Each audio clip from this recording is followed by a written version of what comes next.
কৈলাসহরে বন্যা নিয়ন্ত্রণের জন্য সোনামুড়া থেকে দুর্গাপুরের বাঁধের কাজ শুরু হয়েছে, কিন্তু বাঁধের কাজ চলছে অত্যন্ত ধীরগতিতে এবং সরকারি নিয়ম কানুন মেনে কাজ হচ্ছে না।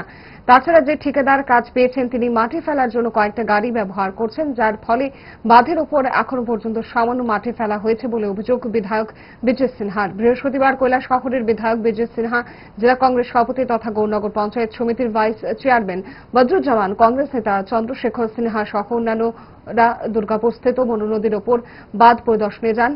বাঁধের ধীরগতিতে কাজ দেখে বিধায়ক অসন্তুষ্ট হন। তিনি বলেন, অতি সত্বর যাতে বাঁধের কাজে আরো বেশি গাড়ি নিয়োগ করা যায়। বাঁধ পরিদর্শন শেষে বিধায়ক সহ অন্যান্য ওয়াটার রিসোর্স দপ্তরের এক্সিকিউটিভ ইঞ্জিনিয়ারের নিকট বিষয়টি উপস্থাপন করেন।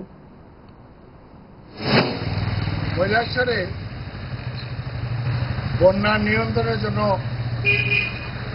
বাঁধের কাজ শুরু হয়েছে। একটা বাঁধ আমরা এইমাত্র ভিজিট করলাম, এটা হচ্ছে সোনামুড়া দুর্গাপুরের বাঁধ।